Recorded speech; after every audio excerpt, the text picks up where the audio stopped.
Estimado amigo, buenas tardes. Tal como lo ofrecimos a CEFOR esta tarde, le pone a su consideración el cursito que vamos a dictar sobre contratos de opción. No queremos empezar el tema de fondo sin antes hacer una pequeña reseña de lo que son los contratos en la parte histórica y cómo ingresaron acá en Perú esta modalidad, digamos, contractual. Entonces, lo que nos toca decir es que más o menos en el tiempo del año de las luces, de la iluminación en Europa, estamos hablando del año quizás 1800, surgieron pues grandes pensadores en todas las ramas del saber, entre ellas pues también el del derecho, por ejemplo Montesquieu, etc.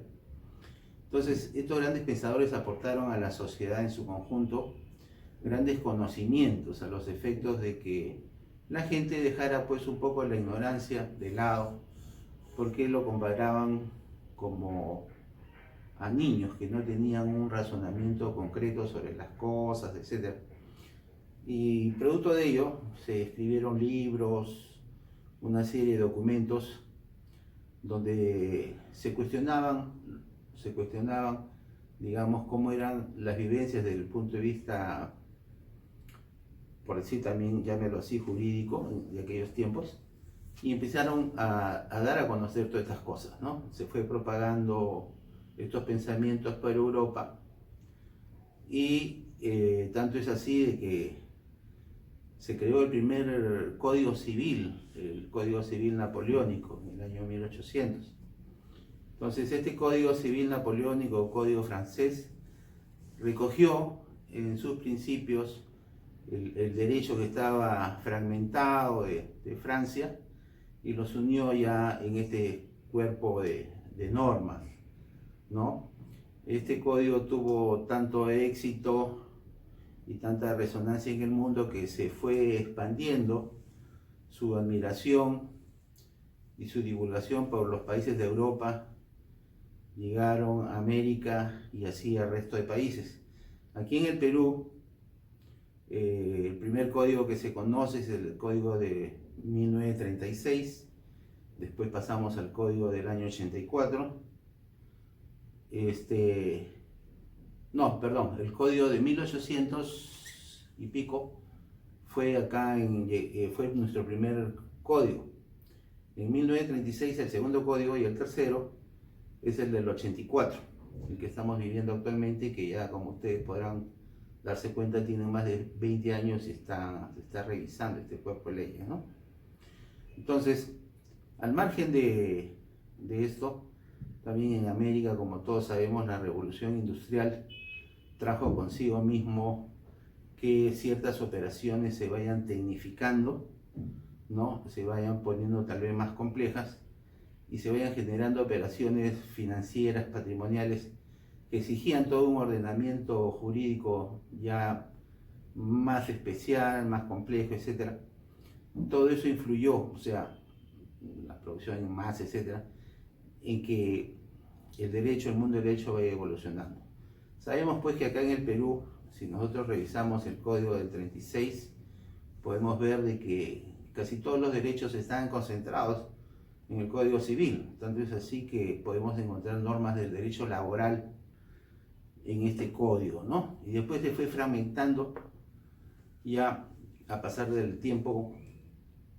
Por ejemplo, tenemos un nuevo derecho laboral con un derecho propio que se fue separando el civil, igual el derecho tributario, el derecho administrativo y así, ¿no? Entonces, si nosotros comparamos el Código Civil del año 84 con el del año 36, podemos observar que en la parte pertinente a contratos, en el Código Civil del 36, no figuraban los contratos por opción. Los contratos por opción figuran a partir del año 84, como un contrato nuevo, como una de las cosas nuevas que vino a innovar este nuevo cuerpo de leyes, ¿no? Entonces, ahora podemos ver en muchos contratos, por ejemplo en los mineros en especial, que se utiliza bastante este tipo de contratos. este tipo de contratos. ¿Por qué? Porque el contrato de opción, que es parte de los contratos preparatorios, lo que implica en el fondo es prepararse para llegar al contrato final, por decirlo así, al consentimiento de las voluntades final, el acuerdo final del contrato, ¿no? Ahora, el acuerdo final del contrato, acá hay un modelo de un contrato por opción de la minera Las Bambas. Lo hice imprimir. El contrato final de la manifestación de la voluntad de las partes, etcétera, bueno, pues se da al final con la firma ya del contrato, una vez que ha pasado por todas unas etapas de, digamos, de primero la manifestación de las voluntades a nivel personal o grupal, como se le quiera llamar, o como se dé la situación en querer realizar determinado acto jurídico. Por eso también se dice que los contratos son acuerdos entre las partes que tienen como fin establecer, regular, modificar, extinguir relaciones jurídicas. Esa es la definición que hace el Código Civil sobre los contratos. Y eso es verdad, eso es verdad. Obviamente que detrás de eso y detrás de cada palabra, como por ejemplo, no se señala de manera expresa que el contrato tiene que ser necesariamente escrito, ¿no? Porque no es así, no necesariamente el contrato, para que sea válido, tiene que ser escrito, ¿no? Por ejemplo, el caso de las donaciones, del contrato de donaciones, si pasa de X unidades impositivas, tiene que ser por escrito, si no, podría ser verbal también. Lo contempla también el código. Entonces, retomando el tema de los contratos de opción, ¿de dónde nace su importancia? Su importancia nace es que a veces se necesitan formalizar ciertas operaciones, darle ciertas seguridades jurídicas a determinadas transacciones importantes para las empresas, porque no vamos a esperar de acá a 3 meses, 4 meses que sucedan las cosas para recién haber contratado. En ese lapso de tiempo pueden ocurrir cosas, y si yo tenía un interés por tal o cual bien, por decirlo así, puedo perder esa posibilidad, o digamos si estuviéramos esperando que se cumplieran tales y cuales supuestos, a lo mejor también el interesado en transmitir o transferir sus bienes perdería la opción de capitalizar un dinero que podría recibirlo antes de y no después de. Entonces, hay ciertas circunstancias, ¿no? Por ejemplo, hay algo que ha obligado de manera sin querer, queriendo, por decir, hay muchos contratos que se celebraron ahora en diciembre o los primeros días de enero, menos mal que contratos vía opción de compra, y que se han quedado paralizados porque las notarías no funcionan, nada funciona, meses de meses. Entonces, pero el contrato de opción de compra da esa facilidad para que las cosas sigan avanzando y no solamente se queden en palabras, ¿no? Entonces, los contratos de opción son también conocidos como contratos preparatorios, ¿no? Como contratos preparatorios. Reciben ese nombre de contratos preparatorios porque le decía que hay ciertas manifestaciones de voluntad que requieren sentarse a negociar, a conversar, necesitan de tiempo, como por ejemplo estas actividades de las mineras, que habiéndose descubierto una zona mineralógica, un área mineralógica, hay un interés de explotar eso, ¿no? Pero de ahí hasta que se llega a la explotación pueden suceder muchas cosas, pero no se quiere perder esa opción de llegar a explotar ese yacimiento mineralógico. Entonces ahí entran, como se dice, a tallar estos tipos de contratos, como el contrato que le acabo de ver. O por ejemplo, un contrato también de transferencia de acciones. Vamos a poner un caso concreto. Por ejemplo, yo tengo una EIRL y hay un grupo extranjero, empresarial, que quiere mi empresa. Pero yo como IRL no la puedo transferir porque hay un artículo ahí en la ley de la ley de la empresa individual de responsabilidad limitada que dice que el capital de las EIRL están constituidos por aportes, no por acciones, no por participaciones. Entonces, este capital no lo puedo, es un bien inmaterial, no lo puedo dar el tratamiento de un título valor, ¿no? Que es un bien mueble corporal. Entonces, ¿cómo se llama? Perdón, incorporal, no corporal, incorporal. Entonces, en ese sentido, yo necesito hacer la operación, pero necesitaría transformar mi EIRL en una SAC. Entonces todo eso lleva un tiempo, como por ejemplo planificar la transformación, porque digamos tengo que tener un acuerdo, hacer ciertas estimaciones, conversar con los interesados, negociar todo esto, y eso puede tomar tiempo dependiendo de la complejidad que se esté negociando. Entonces, eso no implica de que yo pueda firmar un contrato de opción, ¿no? De opción de compra. Entonces, para eso también serviría, por ejemplo, el contrato de opción.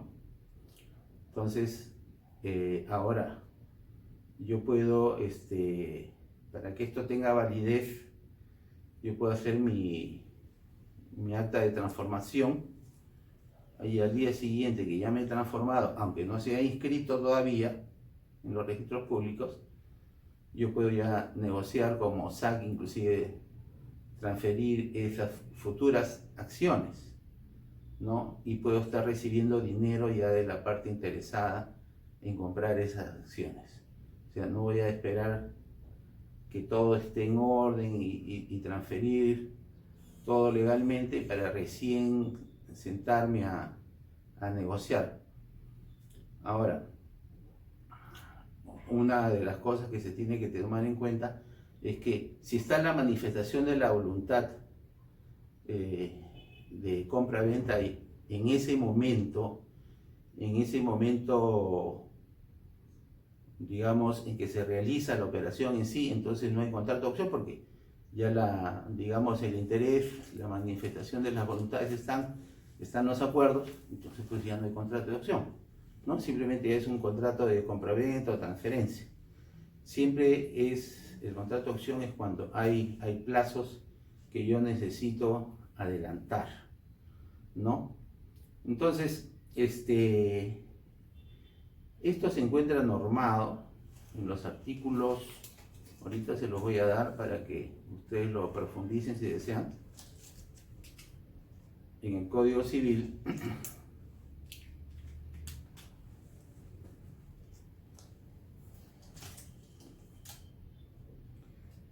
Contratos preparatorios, por ejemplo, el 1414 y siguientes, y el contrato de opción propiamente dicho, el 1419 hacia adelante, ¿no?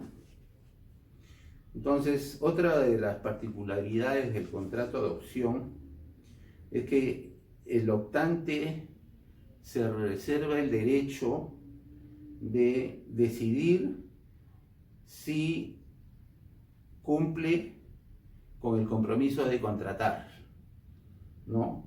Entonces, yo puedo establecer una cláusula de que me reservo ese derecho, ¿no? No es que tenga que hacerlo, no, yo puedo decidir no hacerlo, según el artículo 1419, y también puedo Hay otro artículo acá muy interesante de 1421 que dice contrato de opción con reserva de beneficiario. Es igualmente válido el pacto conforme al cual el optante se reserva el derecho de designar a la persona con la que se establecerá el vínculo definitivo. Esta figura también es interesante porque yo puedo pactar en el contrato de que todo tiene que estar pactado antes de, no es que sea después, eso es importante decirlo. Que al final de los tiempos, con el que se haga el contrato definitivo, no sea mi persona o nuestra empresa, lo que fuera, sino sea otra persona, ¿no? Entonces, eso no implica que sea, digamos, que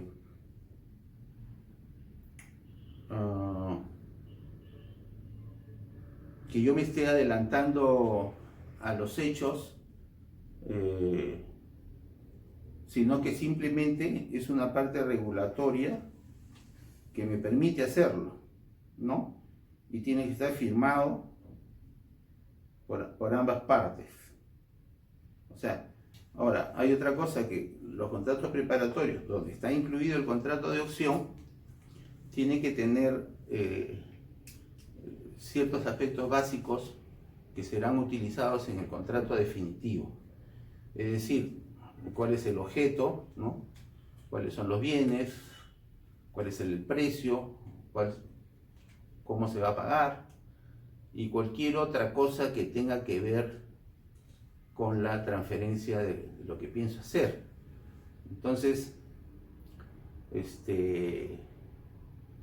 por ejemplo, si yo quiero comprar una empresa en la esquina, yo le puedo poner en el contrato de que definitivamente la manifestación de la voluntad, el consentimiento que vamos a dar para realizar el contrato final está supeditado a que, ¿cómo se llama? A la aceptación de una de las partes del vendedor de aceptar que se le practique una due diligence de compra, ¿no? Y que si se encuentran reparos mayores a un determinado porcentaje o lo que fuera que pueda comprometer los activos o lo que fuera, el contrato definitivo no se va a dar, ¿no? Y para eso, digamos, para el comprador puede ser importante eso, ¿no? Entonces, el contrato definitivo tiene que tener esas cosas, ¿no? No puede tampoco apartarse de lo que se quedó en el contrato preparatorio. No puede salir con otras cosas diferentes a lo que se quedó, ¿no? Tiene que ser, digamos, tiene que respetar el acuerdo que habíamos tenido, ¿no? Entonces, el contrato de opción tiene esas características. Entonces, puede servir, como les digo, para realizar lo que de inmediato se puede hacer y no esperar a X tiempo a que se hagan las cosas cuando se han perdido oportunidades, se han perdido una serie de cosas, ¿no?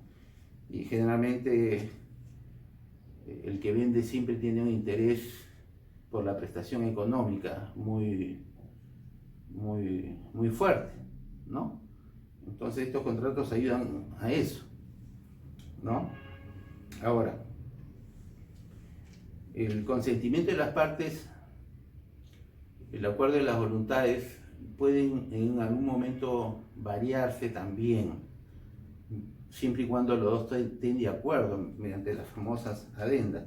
No es que no puedan variarse, pueden variarse, pero con la aceptación de la otra parte y digamos con los documentos que, como por ejemplo una adenda, ¿no? Ya cuando hablábamos antes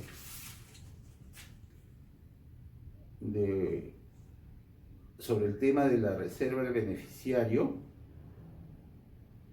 o sea que se puede designar a otra persona a cerrar el contrato, no estábamos hablando de una cesión de posición contractual, ¿no? No es una cesión de posición contractual, porque en ese momento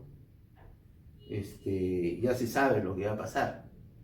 Generalmente la cesión de posición contractual usualmente no se sabe, ¿no?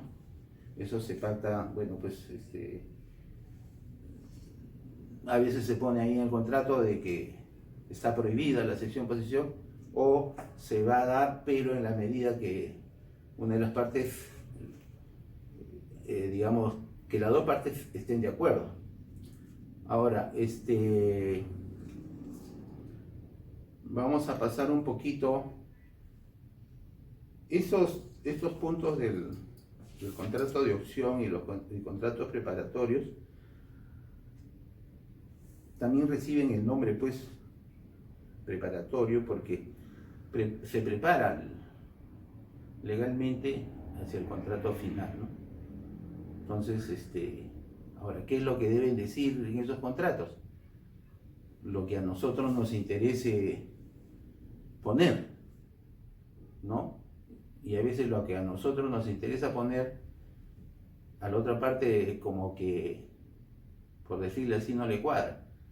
Pero mucho dependerá de la buena fe y la buena voluntad de las partes para llegar hacia un encuentro convergente, ¿no? De lo que ambos quieren. Uno tiene interés generalmente en recibir el dinero o otro bien, y el otro en recibir la cosa, ¿no? Entonces, ya tenemos el caso, como le estoy explicando, del contrato de opción de compras, en el caso de un típico de una transferencia de acciones, el caso de una EIRL que tan fácilmente no se puede transferir a alguna empresa que tenga su capital compuesto por acciones, sino que habría que transformarla primero. Y el caso, pues, de los contratos estos de opción también de las mineras, ¿no? Que son proyectos de largo plazo. O simplemente por ponerle unos ejemplos. Ahora, se acostumbra también, cuando se redactan estos contratos de preparatorios, pedir un arras, ¿no? Pedir un arras generalmente confirmatorias, en el sentido de que ese monto pasará como cuenta del, ¿cómo se llama? De lo que se tenga que pagar. Entonces, vía el arras se puede percibir un ingreso, ¿no? Entonces, ahora vamos a pasar a ver la parte contable y la parte tributaria. No sin antes cerrar esta partecita de los temas civiles de este contrato de opción, en el sentido de que el Código Civil tiene muchas normas, de que de forma aleatoria podría considerarse en esos contratos algún artículo o algún aspecto que en cada caso en particular se estaría aplicando, ¿no? Entonces, aquí en estos dos casos que le he planteado, son casos que, bueno, más o menos algo típicos. Entonces, también son contratos recíprocos, son contratos típicos y nominados, ¿no? Nominados porque tienen un nombre, ¿no? Entonces, en eso, en esta parte ya vamos a pasar a los aspectos contables. A ver, aspectos contables.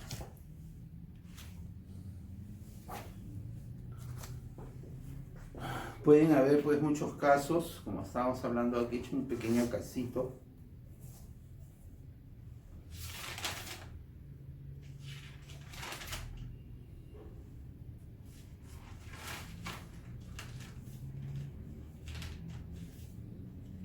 Yo les voy a ir leyendo el planteamiento del caso.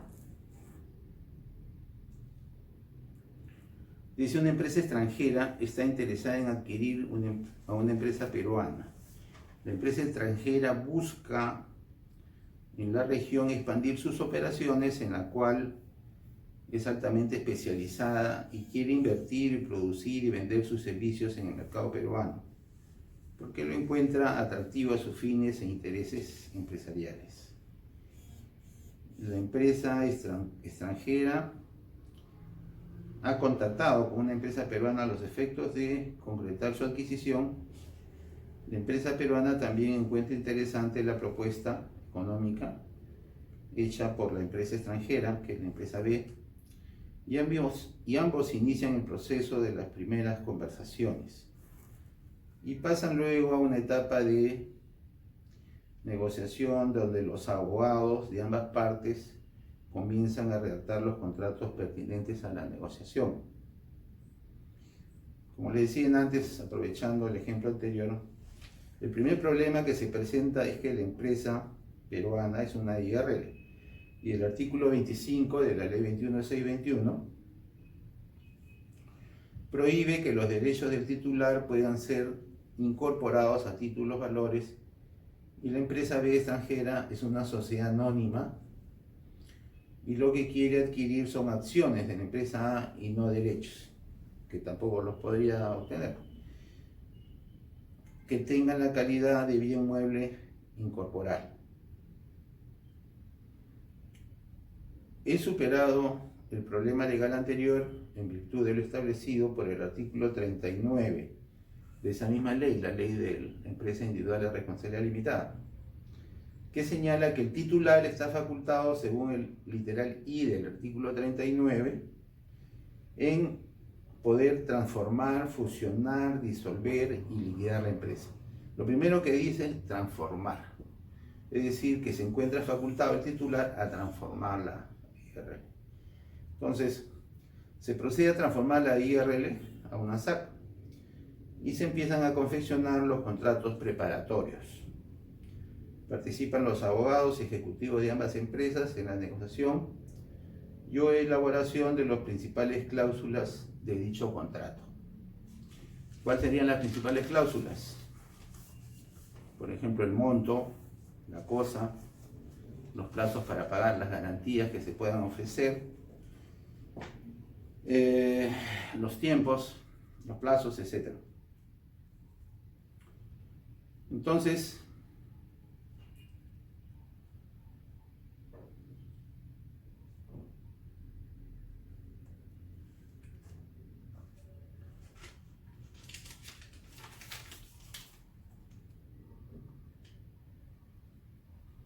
después de todo el mecanismo de negociación, etcétera, que puede durar pues 1 mes, 2 meses, 3 meses o 4 meses, dependiendo de la complejidad de las cosas, porque por ejemplo, una de las cosas que a veces exige el comprador es que se termine la due diligence, y como ustedes saben, existe el due diligence legal, existe el due diligence tributario, ¿no?, etcétera, o contable, y a veces existe pues un due diligence completo, ¿no?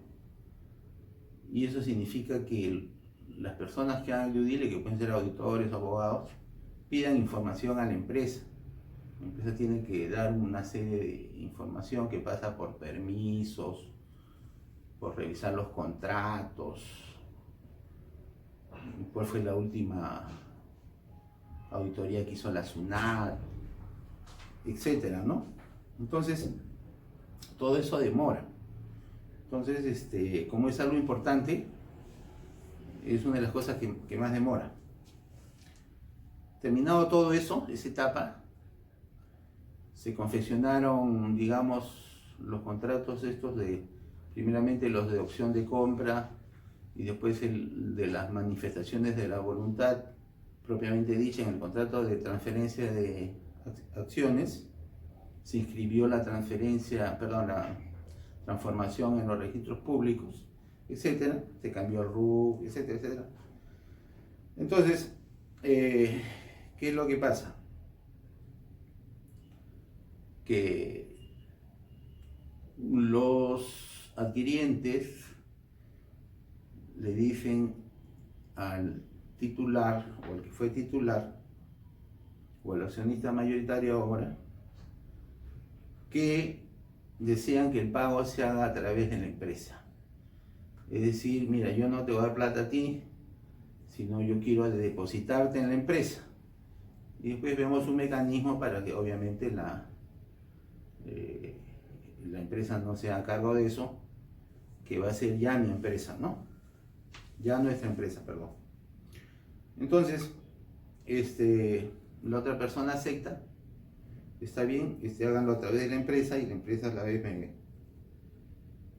me paga a mí. Entonces ahí viene el tema de la contabilización. La contabilización, para los que ya son contadores y ya saben esto, es entender la operación, encontrar un soporte documentario pertinente y codificarlo, ¿no? Verificar firmas, no sé, hacer una pequeña revisión, al menos de estos temas, de que todo esté en orden y obviamente haciendo los comparados con las leyes, ¿no? En especial las tributarias. Después el contador de haber hecho todo este mecanismo genera un asiento por la contabilización del contrato de opción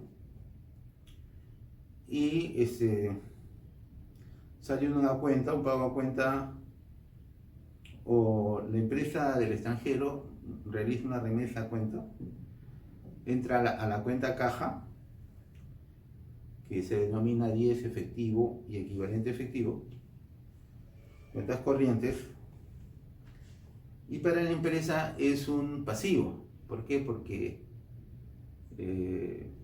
si la empresa no ha recibido nada a cambio, estamos hablando al nivel del contrato de opción todavía, no se ha entregado nada, etcétera, etcétera, es un pasivo, lo debe la persona jurídica, ¿no? Entonces es una 10 contra la 46.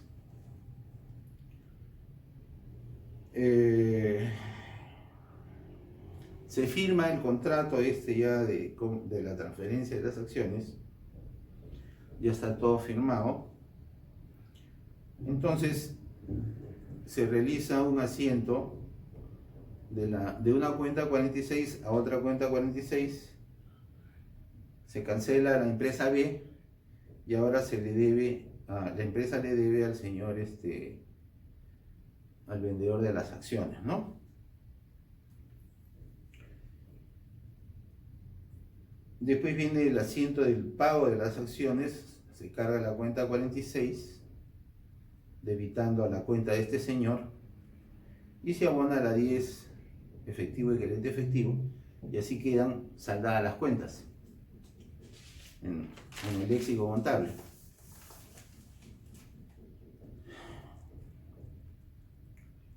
Hay otro caso en que le giran al accionista el valor de sus acciones, o sea, ya no pasa por la empresa, sino le giran a él a una cuenta y así se pone en el contrato: el abono de la venta de las acciones se realizará en el banco tal, cuenta tal.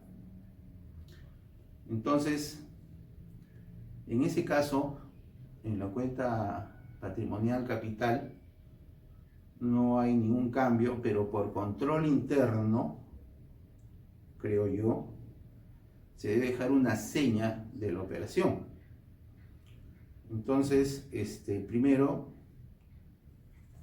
se debitaría la cuenta 50, capital de acciones, dando de baja a ese accionista, el que ha transferido sus acciones, y se vuelve a ingresar también a la cuenta capital, ingresando por el mismo monto a los nuevos accionistas.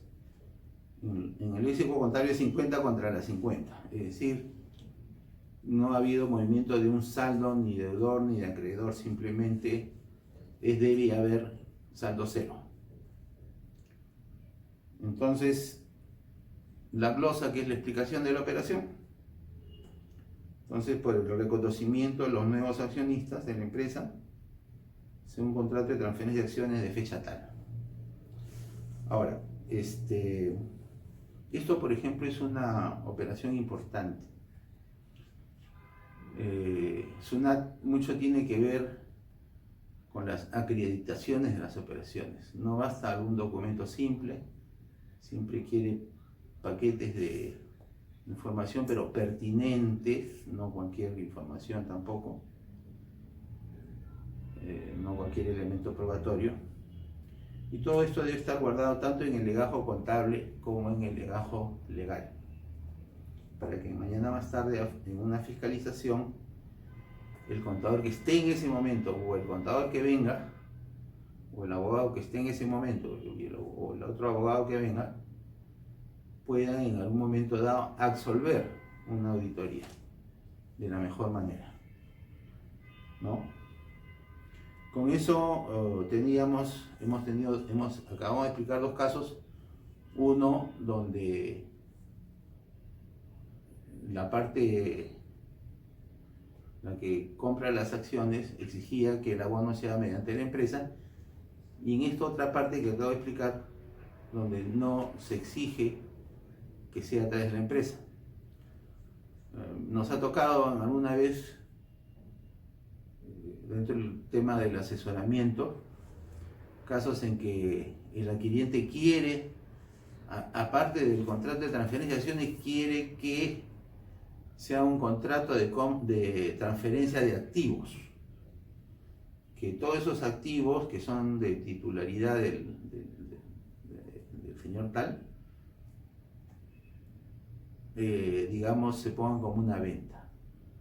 Y bueno, en esa oportunidad nos ha tocado decirle, esta persona está transfiriendo sus acciones, no está vendiendo activos, porque ya eso es otra cosa. Está bien que se quiera proteger a su cliente, pero digamos, la cosa debe ser recíproca. O sea, no puede causar una lesión ni nada de esas cosas, ¿no? O un aprovechamiento.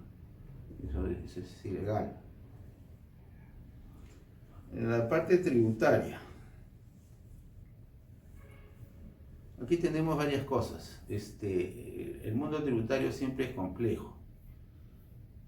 El Estado siempre maneja sus cosas de acuerdo a su jus imperium que tiene el recaudador. El Estado, en este caso de la tributación, hay una diferencia entre las instancias administrativas que ven generalmente los temas tributarios, que son SUNAT y el Tribunal Fiscal. En esas dos instancias a veces no coinciden y a veces sí coinciden. Y mediante las acciones contenciosas administrativas, el Poder Judicial también ve temas tributarios, mediante el juzgado, la Corte Superior, en algunos casos la Corte Suprema. Entonces, uno tiene que tener mucho cuidado. Lo que yo hago es a veces ponerme en el pensamiento de la SUNAT y agarrar siempre la parte tributaria, como se dice, con pinzas, porque yo sé que puede traer consecuencias y muy funestas a veces para las empresas.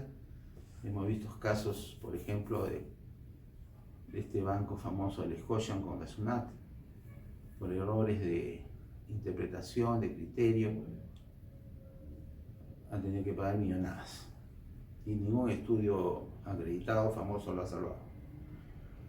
Bueno, volviendo al tema, teniendo eso como idea básica, lo segundo es que hay que pensar qué es lo que grava el impuesto a la renta. Entonces, la SUNAT siempre gravará la renta, ¿no? La renta es el exceso, la diferencia entre un ingreso gravable con un costo computable. Si me sale positivo, es la renta. Cuando sale pérdida, en algunos casos se puede arrastrarse. en las de segunda categoría se pueden arrastrar, en las de tercera también, etcétera. Las pérdidas. Entonces, teniendo eso como ingreso gravable estamos hablando. De aquí pues que señala la norma. La norma señala qué está gravable y qué no está gravable. Ya se va a terminar. Ya. Entonces, y lo que no está claro, o no encasilla en las 5 rentas, hay un acápite en la norma donde dice debe ser considerado como renta de tercera. Entonces, cuando mi operación que he realizado no encaja en esas 5 rentas, es mejor considerarlo como una renta de tercera y no verme en problemas. ¿Por qué? Porque, digamos, la renta de tercera es una renta empresarial y es la tasa más alta, el 29.5. Entonces, es una tasa alta.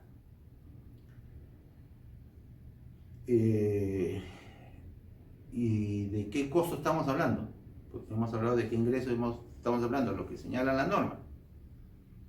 Y si tengo duda en la norma, por la operación que he hecho, pues no está ahí, es mejor considerarlo como una renta de tercera. Ahora, el costo. El costo generalmente es lo que yo invierto en producir algo, ¿no es cierto? Diferente pues al gasto. Para efectos tributarios, costo y gasto es uno solo, ¿no? Entonces, el costo computable son aquellos costos que la SUNAT me permite deducir. En principio son aquellos establecidos en el artículo 37 y algunos otros más por ahí. Esos dice que es una relación que no significa un número clausus, pueden haber otras deducciones, ¿no? Entonces, ya se sabe, se sabe que estas deducciones a veces no encajan con lo que son costos, gastos para efecto de las NIC o NIF. Pero también existe una solución de eso, por el medio del análisis de las diferencias temporales o permanentes. Entonces, determinado mi costo computable, que es aquel costo o gasto que la ley me permite deducir, la diferencia va a ser o mi utilidad tributaria o mi pérdida tributaria. Perfecto. Vamos a caminar con este tema de las acciones y vamos a señalar lo siguiente. En el Perú, la gran mayoría de acciones son de empresas, mejor dicho, tenemos acciones en el mercado de valores y tenemos acciones que no cotizan en bolsa, que usualmente son empresas familiares o pequeñas empresas, algo de eso. Entonces, las que cotizan en bolsa, sabemos que el ingreso está constituido según el precio en que yo la venda. El costo es lo que me costó a mí cuando la compré. La diferencia que vendría a ser la ganancia está sujeta al 5%. Se terminó. El otro tema de las que no cotizan en bolsa es un tema en que yo debo determinar el valor de mi acción. Por lo general, el valor no es el contable, no es el que figura en los libros. Entonces, es un valor que podría decirse de mercado, aunque no hay un mercado de acciones por aquellas que no se cotizan en bolsa. Lo que se hace es que el interesado en comprar, a veces una empresa va a la empresa y mira los activos. ¿Cuántos carros tienes? Tengo 10, todos están buenos, ya tanto. ¿Cuántas máquinas tienes? Una tejeduría, tengo 30 máquinas que tejen, las otras que tiran el hilo, etc. Ya, 1.000.000. ¿Cuánto tienes en muebles, en equipos? Total, hace un inventario y salen 50 millones. ¿Quién es bueno, ¿tienes deudas? No tengo deudas. Ya. Entonces, eso es lo que vale la empresa, 50 millones. Entonces, si yo divido las acciones entre esos 50 millones, me da el valor de cada acción. por decir. Entonces, ahora, yo le puedo, él agarra y me dice, pues tu empresa vale 50 millones, según yo le he tasado, a veces, ¿sabes qué? Para mí vale 100, así que si quieres, te las vendo, si no, déjalas ahí. Entonces, la persona que está vendiendo de ese modo su empresa, le agrega otros valores. Dice, mira, mi empresa no tiene competencia, mi empresa tiene esta clientela, mi empresa no tiene deudas, todas las cosas no serán tan nuevas, pues también conservadas, fácil, te duran tantas, en fin, N cosas. Y te dice, no vale 50, vale 70 o vale 100, no sé. Entonces, ese es el valor que él está dando, ¿no? Al dar el valor a los activos, le está dando valor a sus acciones. Eso es lo que valen mis acciones. Entonces, el otro dice, te ofrezco 80, ya está. Y bueno, quedan 80. Ese valor es válido. Es válido porque no hay reglamentación que señale para esos casos el valor que deben de tener, ¿no? Entonces sí hay unos parámetros acá respecto a los costos, pero respecto al ingreso no hay. Entonces ese valor es válido. La SUNAT no puede ir y decirme, ¿sabes qué? El valor de mercado de tu empresa, no, pues, porque no hay, ¿de qué mercado me hablas? O sea, no hay para las empresas que no cotizan en bolsa un mercado, ¿no? Entonces ya determiné mi ingreso. Mi costo, hay una regla acá que pone en el artículo 21 de la ley del impuesto a la renta para este caso, en el inciso F, que dice, tratándose de acciones o participaciones recibidos como consecuencia de una reorganización empresarial. Su costo computable, la transformación es reorganización empresarial. Entonces, aunque no lo dice acá, pero se desprende.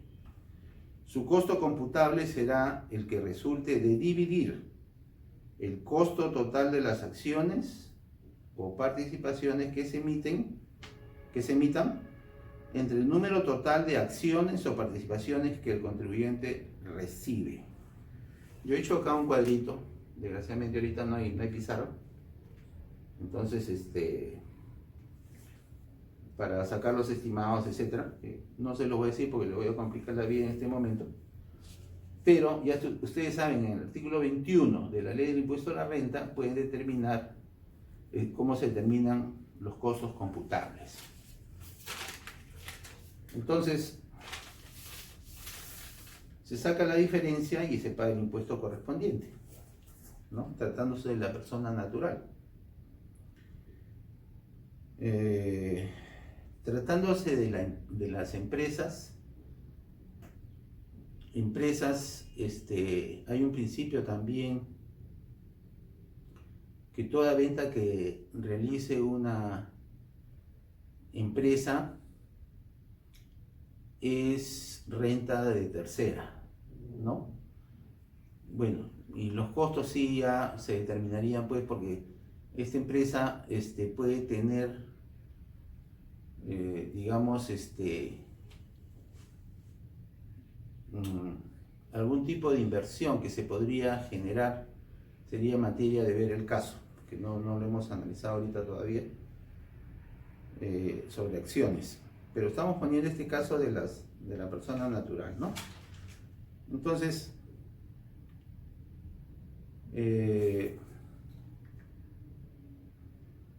este sería el tema de la tributación para el tema de las acciones a que nos lleve el contrato de opción. O sea, el contrato de opción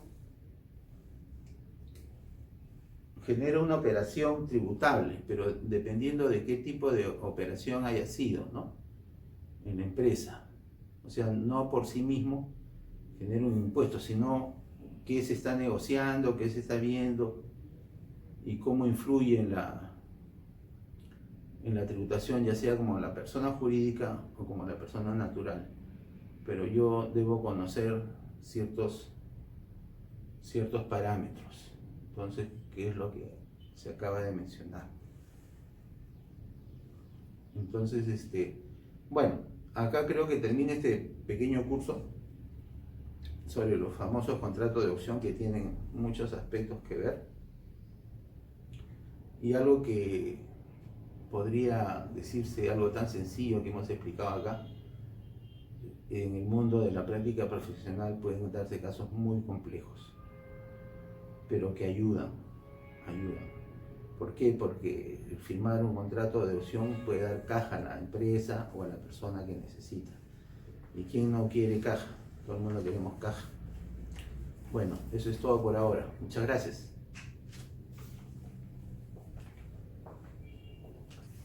Estimados, con sinceridad, este es el primer curso que hacemos en ACEFOR. Yo soy el gerente y socio, soy abogado y soy contador público. También he trabajado como auditor general, en fin, asesor, etc. Entonces, el punto es que, dadas las circunstancias y todas estas cosas que estamos viviendo, queremos hacer estos cursos para difundirlos, y todas las personas que quieran conocer un poco más de este tema, no necesariamente profesionales, bueno, pues se puedan nutrir de algo. Las veces que yo doy un curso, a veces muchas cosas he sabido y 2 o 3 cosas no he sabido, o por lo menos no lo había visto. Entonces, y que esas 2 o 3 cosas han sido útiles, me han servido, me han hecho pensar. Bueno, entonces estamos en esa línea. Nosotros el mes de julio, el 16, ¿no? El 10 de julio vamos a brindar otro cursito. Queremos que dure 2 horas y ya no va a ser gratuito. Ya no va a ser gratuito. El curso es sobre reorganización empresarial, ¿no? Y queremos que abarque, pues, fundamentalmente la fusión, la escisión, la transformación de empresas, meter un poco de vivencias particulares y también aspectos contables tributarios. El mundo del derecho es muy amplio, muy bonito, pero si lo leemos es algo frío, pero si lo vivimos, vemos la diferencia que hay. Entonces, la parte contable también, con esto de los sistemas y todo, pero el contador siempre está preocupado por 2 cosas, por sus cuentas que les cuadren y por la SUNAT. Cosas, al menos el tema de la SUNAT, cosas serias. A veces en las empresas todo es tan rápido, todo quieren hasta ayer, etcétera, etcétera, que la gente a veces no repara en tal o cual cosa, o no hay tiempo ni para, qué sé yo, pensar o lo que fuera. Entonces los cursos nos ayudan un poquito a centrarnos y a saber que siempre es importante apagar la radio, cerrar la puerta y ponerse a meditar, leer, recordar también muchas cosas. Las ciencias ahora han evolucionado mucho, el derecho, la contabilidad. La contabilidad se ha vuelto compleja un poquito con el tema de las NIC, trabajosas, complejas. El derecho también, a raíz de tanta corrupción que hay una tendencia de que se cambien muchas cosas en el derecho. En fin, ya ese es otro caso, la parte ideológica, tal vez filosófica del derecho, pero no deja de ser importante. Entonces, queremos en esa línea brindarles un nuevo curso. No sé, ojalá se apunten. Transformación de empresas para el día 10 de julio. El curso va a costar 40 soles más IGB, sale algo de 50 y pico. Bueno, ahí sí, este curso lo vamos a poner en YouTube. Y para el otro, bueno, pues sí vamos a hacer un poco de publicidad pagada. Entonces, pueden llamar a la señorita Giovanna Ríos Calderón al teléfono Tu celu. 9901 9901 64056 64056. Señorita Giovanna, ¿repetimos? Ya no quiere repetir, Giovanna. y mi celular. Bueno, mi celular está ahí en la página web de ACEFOR, ¿no? Para darle cualquier detalle sobre el curso, y mandaremos pues un certificado por sus correos. Esperamos que este primer curso, muy pequeño, muy breve, muy sencillo, les haya gustado, y a veces pues conocemos, leemos o tenemos en mente muchas cosas, pero al momento de hablar se nos va. Cuídense, muchas gracias, hasta luego.